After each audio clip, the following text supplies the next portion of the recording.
What's up today, ladies and gentlemen? Today I'm going to do a rant line video about some new snowmobile things that are taking effect here in our province and possibly, coast to coast, who knows. So snowmobiling's been a thing for like, I don't know, 60, 70 years or better. To drive legally on our trails, you need a trail pass, you need insurance, you need registration, a plate. And a trail pass is for one sled specifically. If I buy a trail pass for this sled, I can't drive this sled if this one breaks down. I had to buy another trail pass, which is all fine and dandy, part of the process. I get that. When our trails opened the start of this year, there was bushes hanging over them everywhere. The groomers couldn't get through, etc., etc.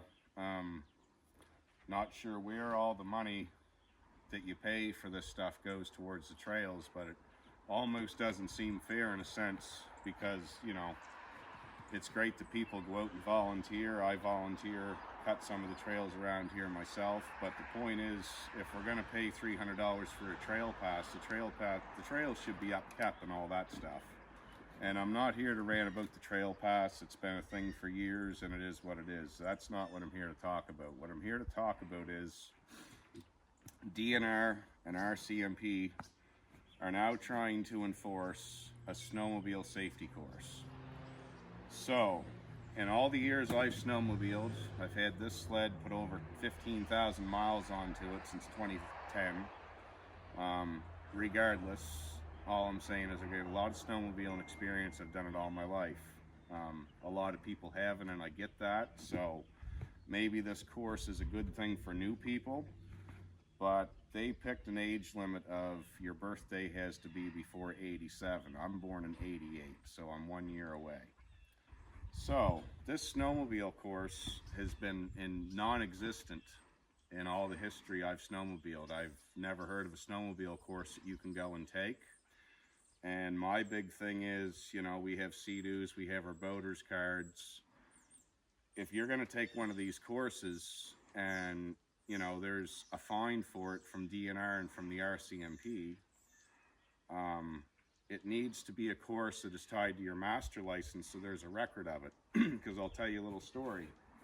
You see this side-by-side? When side-by-sides first came out, I worked for a cellular company, and they requested that we all have a side-by-side course to drive four-wheelers and ATVs side-by-sides to do our jobs, which was fine. So, paid the money, we took this course for a day, and the guys that were holding the course were, one, very inexperienced. Like, I don't think any of them ever drove a side-by-side or did any kind of four-wheeling in the leisure time. So as far as what I've learned from taking that course was nothing other than a waste of money, is what I learned. And they give me a little piece of paper saying you're certified now to operate an ATV and side-by-side. So here's where my rant comes in. So, okay. When I go to register a side-by-side, the registration building, our government building, does not ask you for a side-by-side license, nor do they have record that I took this side-by-side course 6 or 7 years ago. And I feel that the snowmobile course is the same thing. You're going to pay a bunch of money, and you're going to get a little piece of paper that you're expected to keep and hold on to and cherish like a piece of gold for the rest of your life, because nothing was ever tied to your master license or the DMV or the whole policing system that's enforcing it. So when we took our boaters course, we receive a card. It's tied to your master license. If I get pulled over on the ocean, they run it, they see that. As far as this snowmobile course goes, well, if you've got a printer at home and you know somebody that took the course and has the card, I'm sure you could print one off with a Cricut or a printer, and now you have this little piece of paper to show when you're on the trail, but essentially it means nothing. So the rant for me is, if you need a course to drive these machines, why is the registration place allowing you to register them without having this valid license that you now all of a sudden need? And I feel it's more of a money grab than anything, because we're roughly at we'll say $450 per machine, me and the wife, before we even pull the cord, put fuel in, oil in, any of that stuff. And you know, I don't want to rant too bad, but the way this grooming thing works, when there's a foot of snow down and it's the first storm of the year, we seen groomers go out and try to groom these trails and whatnot, and then 5 days later we get a bunch of rain and the snow is completely washed away, and all that grooming time and effort was wasted, all that fuel was wasted, when it could have been used probably to resource guys to try to get these trails cleaned up.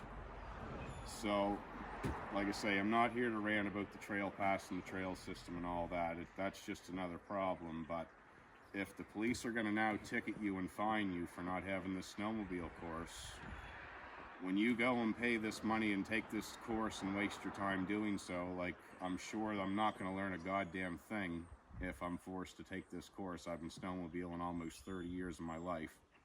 I was 4 years old, my father had 2 citations, and we used to drive him down the train tracks, and I'm now almost, you know, I just turned 38, so. Anyway, I feel the course for new people might be great, but if it's gonna be something you gotta pay money for, waste your time, and it's gonna be another part of snowmobiling, it needs to be tied to your master license on your license, there needs to be record of it at the DMV. And if these are the laws, I can't register that truck right there if I don't have a valid driver's license. You're not allowed to. So if you need to have a valid license to drive these machines, the DMV needs to have record of that, and they need to stop letting people register that doesn't have this license. Is the only way this system's going to work and be fair. Because right now it's nothing but a big gray area. So that's my rant for today. I'm sure it's going to piss a lot of people off and whatever, but it is what it is, and that's my 2 cents worth. So it's also been brought to my attention that apparently the side-by-siders and four-wheelers do have to pay for a trail pass as well up in the valley area. At least I'm not sure about around here, but the trail pass, I was told, for the side-by-sides and the four-wheelers, which I don't know if this number is true, but it's $65, and that's to be able to drive for essentially 9 months out of the year. And the snowmobiles are at $300 if you don't buy an early pass. So between all the guys that buy that stuff, you would almost think that the trails, you know, could be upkept a little better than they have been. So, but again, the point of this video isn't to shit on those guys or any of that, because it's a lot of work, and you know, we do have it pretty good.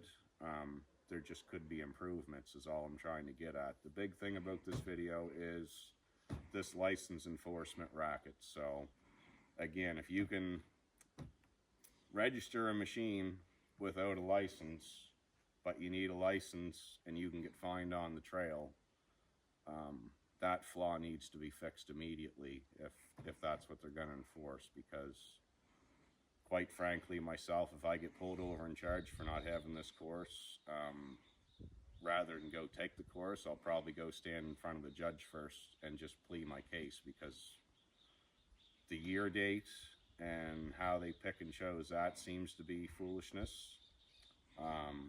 There's no price of the course listed, so you have to private message a guy.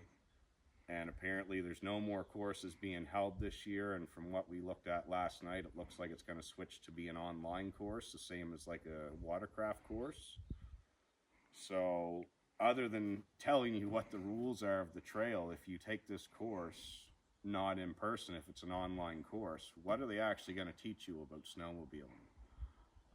Because I know what we've got invested in our sleds and the time and effort and you spend working on them, or taking them to a mechanic if you can't work on them. People that go through that much hassle, you know, you shouldn't have this extra weight on your chest that if, you know, DNR pulls you over, you got your trail pass, you got your registration and all that stuff, but now they're going to write you a fine, possibly maybe even take your machine if you don't have this license. So hopefully they fix this flaw, but the next few months and probably in the start of next year is going to be pretty interesting if they don't fix it, because you're going to have officers out trying to enforce this stuff. Courses being held with no actual proof other than a little piece of paper they give you at the end of the day. you know, it just seems crazy. And, you know, again, if you need a license, I can't register a vehicle for on the highway if I don't have a license. So if you need a license to drive these or this, then those licenses need to be recorded when you take these courses. And that's my rant.